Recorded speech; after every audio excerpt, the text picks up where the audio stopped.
우리나라에서 발견되는 미라는 아주 특별하다. 우리나라는 택지 개발 등으로 묘지를 이장하는 과정에서 미라가 집단으로 발견되는 경우가 많다. 현재까지 발견된 미라는 거의 조선시대 미라다. 조선시대 무덤이라고 해서 다 발견되는 건 아니고 이렇게 지금 보시는 것처럼 이렇게 관을 묻어놓고 관 주위에 이렇게 회를 쳐서 그 보존성이나 밀폐성이 높은 그런 무덤에서 미라가 많이 발견이 됩니다. 흔히 회광묘라고도 부르는 회경묘에서 미라가 발견된다는 얘기다. 회경묘는 회로 격, 그러니까 벽을 쳤다는 얘긴데 너무 단단해서 굴착기가 동원되는 경우가 다반사다. 이렇게 회각 구조는 이렇게 회각 돌리고 가로 횡대가 있고 위에 뚜껑이 있는데 이것이 얼마나 단단하냐면 사람이 일일이 손으로 쪼아서 사실은 드러내야 되는데 그것이 불가능하기 때문에 중장비를 이용해서 드러낼 수밖에 없습니다. 보시면 이게 굉장히 단단하기 때문에 밀폐성이 있고 그렇기 때문에 그 안에서 미라가 나올 수 있는 그런 환경이 조성이 되는 겁니다. 회경묘의 개념은 주자가래에서 시작됐다. 주자가래는 고려 말 주자학과 함께 받아들인 생활 의례로 관혼상제 절차와 내용을 담고 있다. 나에게 몸을 준 부모의 몸을 화장하는 불교를 비판해서 그대로 매장하게 했고요. 또 석실 같은 것은 너무 그 품도 많이 들어가고 돈이 많이 들어가기 때문에 간단하게, 그러면서도 그 부모의 시체가 나무 뿌리나 벌레나 짐승들한테 훼손당하지 않도록 하기 위해서 회격을 써서 회로다가 보존을 했습니다. 실제로 주자가래에 나와 있는 내용은 우리 무덤 형식으로 그대로 재현된 경우가 많다. 관 위에 그려지는 문양이나 부장품도 주자가래 양식을 그대로 따른 경우가 많다. 사계 김장생이라고 하는 분은 그 가래집남 도설이라고 해서 주자가래를 모두 그림으로 해설하는 책을 썼습니다. 여기 네모나게 지금 돼 있는 이 부분이 회격입니다. 이 회격이라고 하는 건 기본적으로는 국조 오래의나 주자가래나 거의 동일한 내용입니다. 다른 부분은 무엇인가 하면 주자가래에서는 이 정중앙에 회격으로 둘러싸인 그 안 부분에 중취용관이라고 해서 중앙에는 관을 넣는다라고 이렇게 돼 있는데, 즉 관만 넣게 돼 있습니다. 그런데 국조 오래의는 바로 이 부분에 관뿐이 아니고 곽까지 같이 넣게 돼 있습니다. 회경묘의 구조는 좀 복잡하다. 일단 땅을 파고 바닥에 회를 깐다. 그 위에 외곽을 놓고 외곽과 땅 사이에 회를 친다.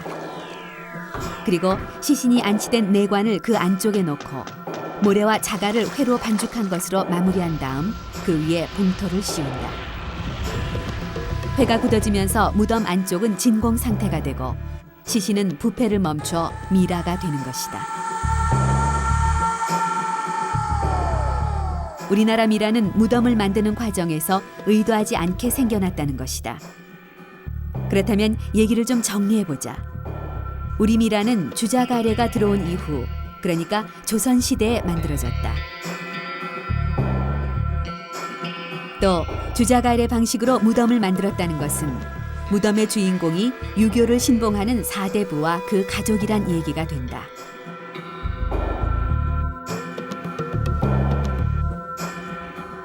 한국의 미라는 어떤 인공적인 그 가공을 하지 않은 상태에서 자연적으로 만들어져 이 상태이기 때문에, 그리고 또 그 안에 그 족보나 문서 같은 개인의 신원을 확인할 수 있는 여러 가지 유물들이 들어 있어서 이 사람이 누구인지를 파악할 수 있다는 점이 첫 번째 특징이 되겠고요. 지난 2006년 4월 경남 하동. 성주이시 문중묘의 이장 과정에서 미라가 한 구 발견됐다.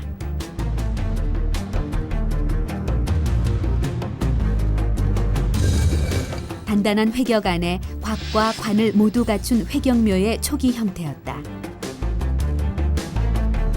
죽은 사람의 이름 표격인 명정, 그리고 나무와 흙으로 만든 작은 인형 등이 함께 출토됐다. 회경묘의 구조로 보아 미라의 생존 시기는 500년 전쯤으로 추정됐다.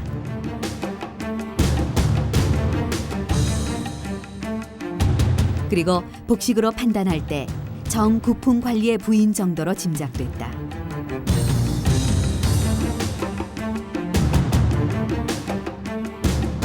일단 컴퓨터 단층 촬영을 실시했다.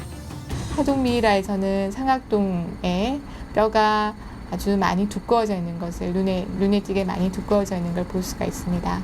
이렇게 뼈가 이런 식으로 많이 두꺼워지는 경우는 저희가 섬유 이형성증을 주로 생각을 하게 되는데, 하동미라의 CT 결과는 현대인에게 나타나는 섬유 이형성증이란 질병이 조선시대부터 존재했다는 증거가 됐다. 그리고 하동미라에서 채취한 대변과 장 내용물에선 기생충이 관찰됐다.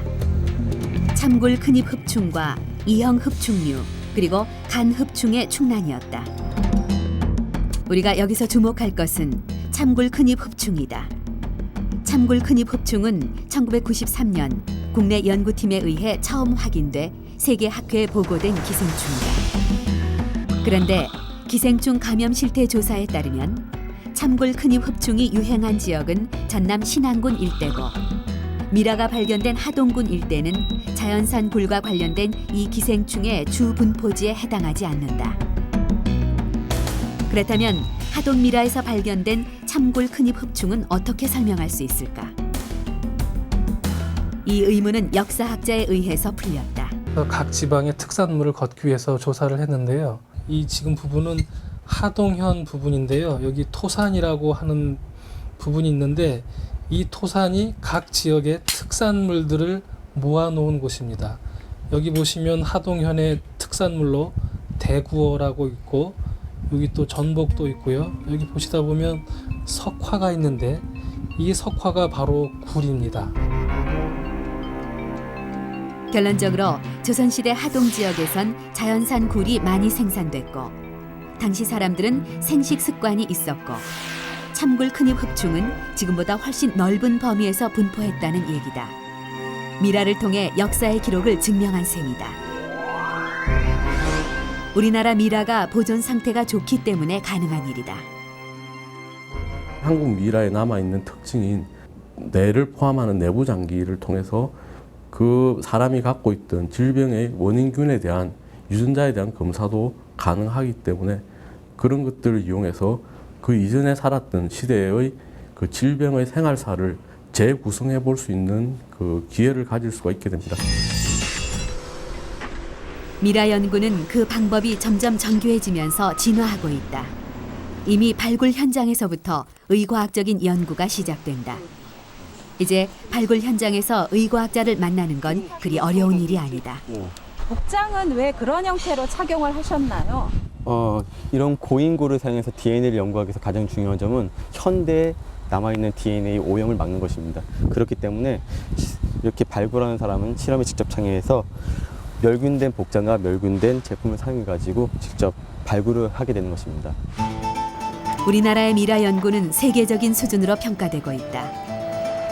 하나, 둘, 셋. 특히 최근 신내동 택지개발 사업 예정지에서 발견된 미라의 경우 가장 진화된 미라 조사 방식이 사용됐다. 미라는 발굴 즉시 전문 연구기관으로 이송됐고, 옷을 입은 상태에서 바로 CT를 했다. 기존과는 사뭇 다른 방법이다. 의복을 벗겨서 오게 되면은 팔다리가 잘못하다가는 떨어져 나가는 수가 있습니다. 그런데 의복을 완전 입힌 상태에서 오게 되면은 그런 팔다리가 제대로 붙어 있는 상태에서 영상을 얻게 될 수 있고, 또 나중에 조직 검사를 한다거나 할 때도 거의 손상되지 않은 상태로 저희가 조직을 보고 검사를 할 수 있기 때문에 좀 더 정확한 원인이나 그런 것들을 밝힐 수 있는 그런 장점이 있겠습니다. 그리고 아무래도 공기 중에 노출이 되면 박테리아나 바이러스 이런 것들에 의해서 침습을 당할 수 있는데, 그런 것에 의한 부패나 이런 것들도 좀 덜할 수 있을 거라고 짐작이 됩니다. 발굴 현장에서 진행되던 복식 수습도 서울의대 법의학연구소에서 멸균된 상태로 진행됐다. 열읍시다. 이게 원래 색깔이 빨간색이에요. 색깔이 빨간색입니다. 하늘이잖아. 자, 보세요.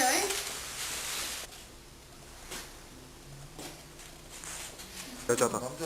CT 후에 진행된 이 복식 수습 과정은 수십 년간 출토 복식을 연구해온 전문가들에게도 아주 특별한 경험이었다. 자, 이거 하나 찍어주세요. 야, 멋있어. 진짜 멋있다.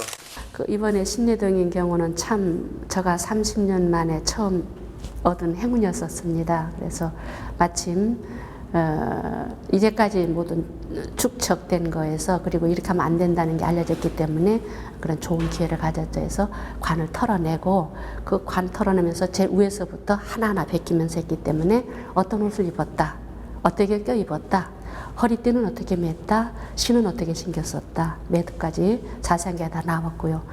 이번에는 그 병원이라는 데서 이제 어떤 그 과학적인 연구라는 어떤 그런 전제를 가지고 가운도 입고 장갑도 끼고 뭐 대단히 좀 우리가 뭐라 그럴까요? 과학적이라 그럴까요? 뭐 하고 나니까는 아 정말 이렇게 이루어져야 되겠구나.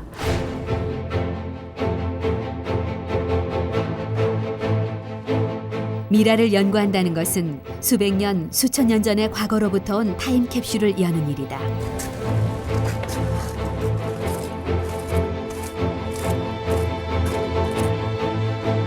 이 타임캡슐을 열기 위해서 과학은 다양한 분야에서 다양한 방법으로 미라의 말 걸기를 계속하고 있다.